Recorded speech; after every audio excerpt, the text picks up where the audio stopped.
Bonjour, aujourd'hui je voudrais te parler d'un sujet hyper important si tu aimes voyager et si tu as envie vraiment de créer des nouvelles expériences à chaque fois plus intenses et plus enrichissantes quand tu voyages. Cette question qui me passionne, c'est comment bien se comporter quand on voyage. En fait, on est très nombreux à aimer voyager. On est très nombreux à vouloir vivre de nouvelles choses à chaque fois plus enrichissantes les unes que les autres, et on est très nombreux à mal nous comporter malgré nous quand on voyage. C'est ce que je voudrais te partager dans cette vidéo, et j'attends bien sûr que tu partages également dans les commentaires sous cette vidéo ce que toi tu fais quand tu voyages et qui améliore les relations avec les locaux, qui améliore ton expérience, ton immersion dans le pays, et voir si tu es d'accord avec moi sur le fait qu'on a, voilà, ce qu'on va aborder dans cette vidéo, c'est-à-dire qu'on a une responsabilité, nous, en tant que touristes, quand on voyage dans des pays magnifiques comme ici, en Thaïlande, Koh Lanta. C'est vraiment une île géniale. J'aurai l'occasion de t'en reparler sur cette chaîne. Alors, comme tu le sais peut-être, j'ai chopé le travel bug, le virus du voyage. J'avais une dizaine d'années grâce à ma famille. Je me suis retrouvée de l'autre côté de l'Atlantique pendant 15 jours. J'étais bouche bée, en admiration, en contemplation, en élévation avec ce qui était en train de se passer. C'était une expérience incroyable qui a vraiment changé beaucoup de choses dans ma vie. Alors qu'autour de moi, j'étais entourée de personnes qui se plaignaient de la chaleur, des moustiques, et bien sûr de la bouffe. Bref, profitaient pas du tout de leur voyage. Et puis quelques années après, j'avais 19 ans, j'ai eu cette chance incroyable de découvrir l'Asie. C'est un continent qui est vraiment fascinant. Donc j'avais même pas 20 ans. J'ai découvert ça grâce à des amis que je remercierai jamais assez. Et c'est à ce moment-là que j'ai commencé à vraiment mal me comporter. Je crois que j'étais trop jeune.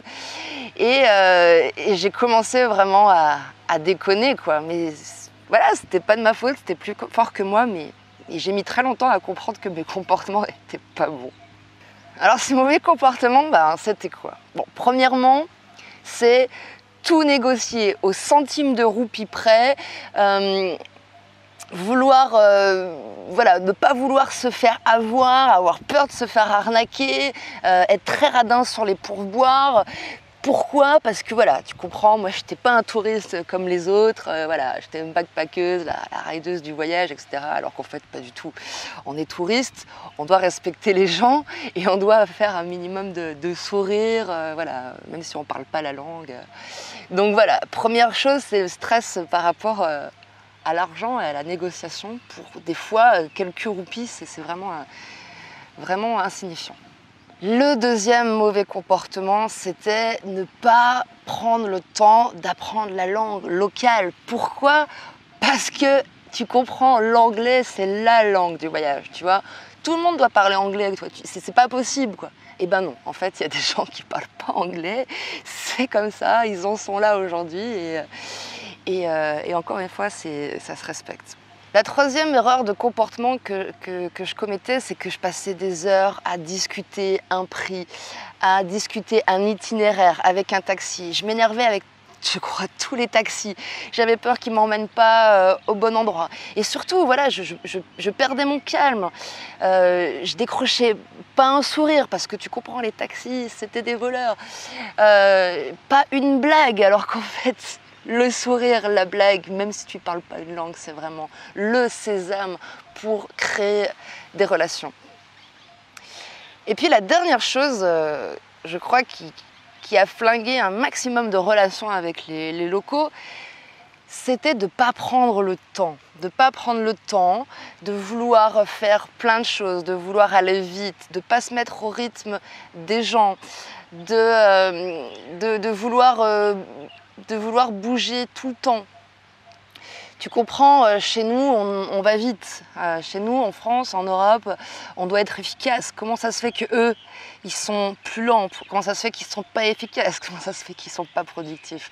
Alors qu'en fait, ils ont beaucoup à nous apprendre, et on a tout à gagner à se mettre dans leur rythme, à contempler leur mode de vie et à prendre de la graine des fois pour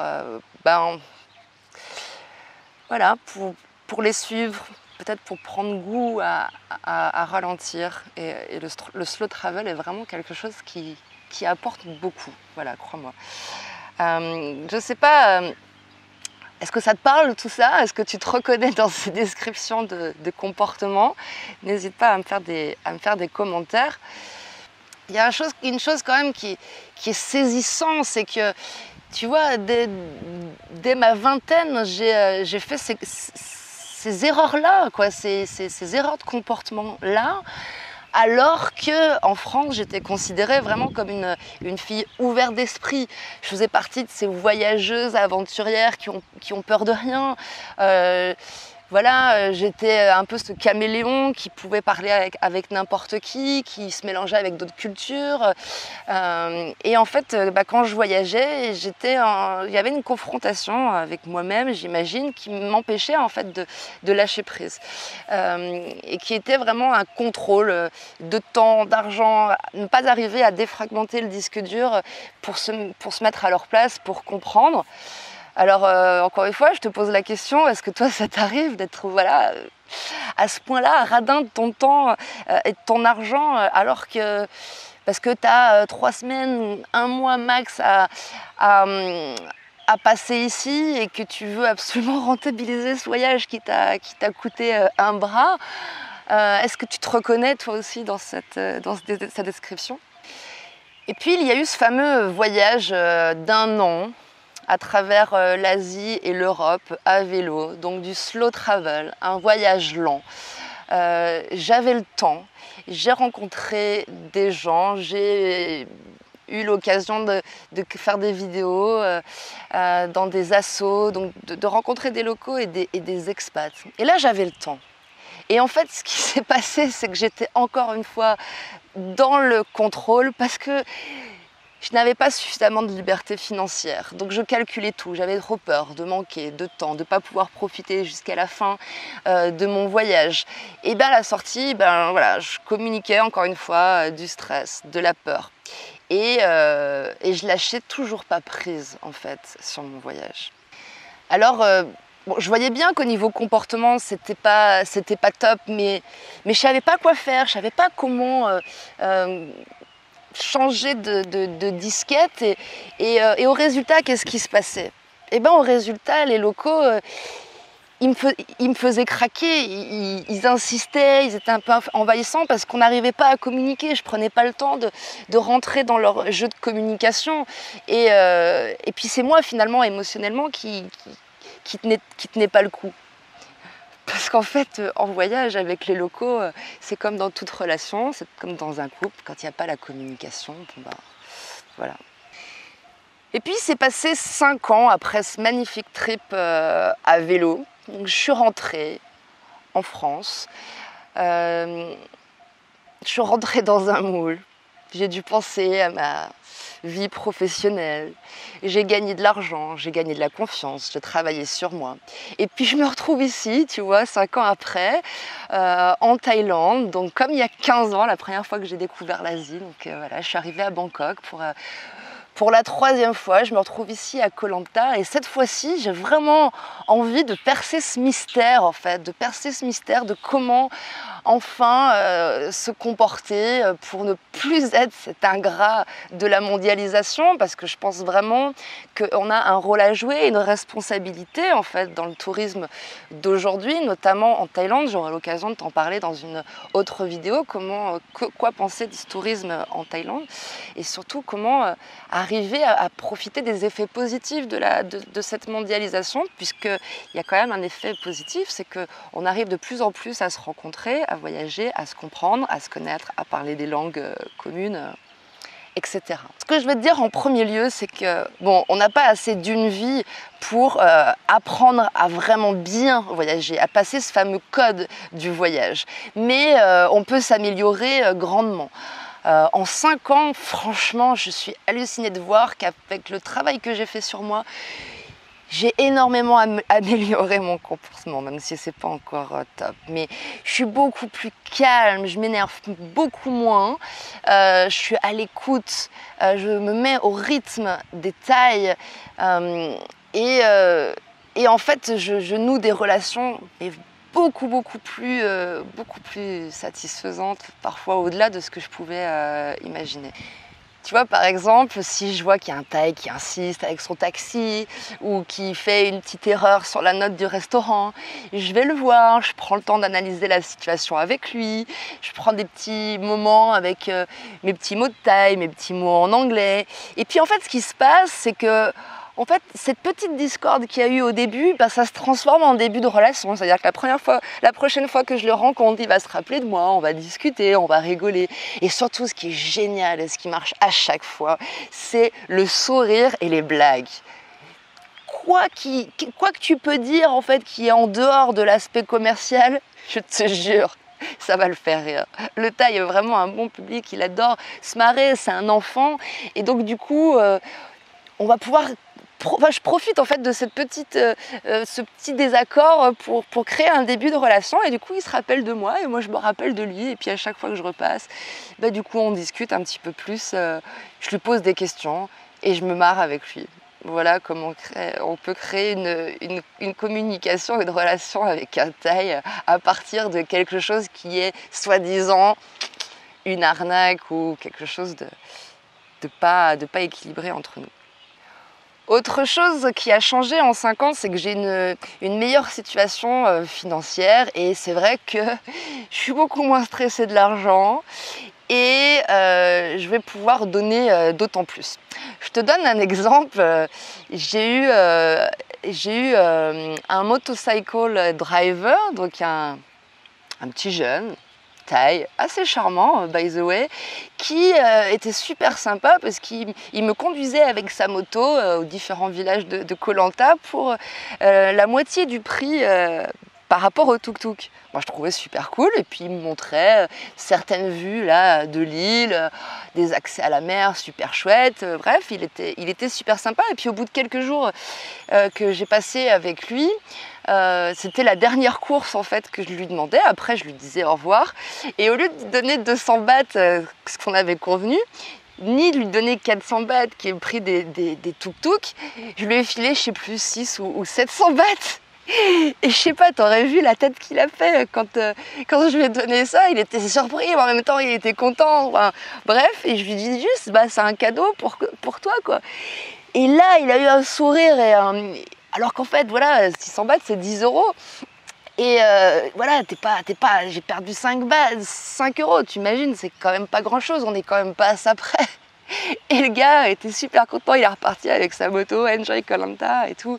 Enfin voilà, ça c'est quelque chose où il y a un certain lâcher prise. Tu donnes pas à tout le monde des sous comme ça, mais en même temps, quand tu as envie de donner, ça vient du cœur. Voilà, la prochaine fois que je reviens dans sa guest house, voilà, il se rappellera peut-être de ça ou pas. En tout cas, voilà, on a encore une fois noué un début de relation, même s'il n'a pas un super anglais et que moi j'ai pas un super Thaï. Et dernière chose qui a vraiment changé en quelques années en Thaïlande, c'est que je m'énerve plus, je contemple leur vie, je vis à leur rythme, je regarde même si je comprends pas ce qu'ils disent, mais on communique avec le non-verbal, j'observe leur non-verbal, et ils me le rendent super bien, parce qu'il n'y a pas plus doux qu'un Thaï. Ouais, je crois que un Thaï est doux. Un Thaï, c'est doux, c'est gentil, c'est vraiment comme les enfants, c'est plein de sourires, c'est plein d'amour, et en fait, ils me donnent vraiment envie. En plus, je suis freelance, je me dis que je peux rester plus longtemps ici. J'ai vraiment envie de rester longtemps en Thaïlande cette fois-ci, pour vraiment apprendre le Thaï, comprendre cette culture, et ils me donnent vraiment envie voilà, de m'immerger encore plus, donc, et d'être d'autant plus dans ce lâcher-prise pour les comprendre un peu plus. Voilà, pour conclure cette vidéo, je voudrais te dire quelques bilans que j'ai faits. En fait, le premier bilan, c'est simple, hein. Plus tu voyages, plus tu sais voyager. Et pour savoir vraiment voyager, il faut généralement beaucoup plus de voyages qu'on croit. On n'apprend pas aussi vite qu'on voudrait. plus tu travailles sur toi en règle générale, plus tes relations elles s'améliorent, et c'est aussi vrai en voyage. Plus tu travailles ta propre relation avec toi-même, ton lâcher prise en général, plus tu arrives à t'immerger dans une culture. Ça c'est vraiment radical. On a besoin de lâcher le contrôle sur les choses pour apprécier, puisque c'est ça finalement l'âme du voyage, c'est de se laisser aller par les choses, se laisser surprendre et arriver à dépasser le choc culturel. Généralement on a des chocs culturels, on revient, on dit voilà je comprends pas, j'ai vécu un truc avec les gens, alors qu'en fait il faut aller vraiment dans une aventure culturelle, et l'aventure culturelle elle passe par le lâcher prise. Autre chose que j'ai compris, plus tu as de temps et d'argent à consacrer à ton voyage, plus tu t'immerges, plus tu rentres vraiment dans le cœur du voyage. Il faut avoir du temps et ne pas être ric-rac sur un budget. Même si c'est relatif, hein, ici le budget il est quand même pas super élevé, mais si tu pars déjà avec je suis comme ça, je peux pas trop dépenser, économise encore un petit peu, franchement ça vaut le coup, parce que c'est vraiment un frein, voilà. D'être dans le rush tout le temps, d'avoir à faire 10 000 destinations et de devoir négocier à 200 bahts max une chambre à chaque fois, c'est pas possible. Tu passes à côté des vrais gens que tu dois rencontrer en voyage. Voilà, je te laisse réagir à ces vidéos, à me dire comment toi tu deals en fait avec ces chocs culturels peut-être que tu as eu, quel genre d'aventure culturelle tu as pu expérimenter. Donne-moi tes feedbacks sous la vidéo, et dis-moi ce que tu penses de cette responsabilité en fait qu'on a en tant que tourisme, comment en fait on peut changer ces relations très déséquilibrées parfois entre touristes et locaux. Bref, je te souhaite vraiment de t'exprimer vraiment sur cette question, elle est super importante si tu veux vraiment profiter de tout ce que ces magnifiques pays et le voyage peut nous apporter. Et puis j'espère que l'on se croisera, où que ce soit dans le monde. Voilà, j'espère qu'on pourra échanger de vive voix. N'hésite pas à partager avec moi tes prochains voyages, hein. Sous cette vidéo, je te souhaite de profiter un maximum du moment présent, et je te dis à très vite.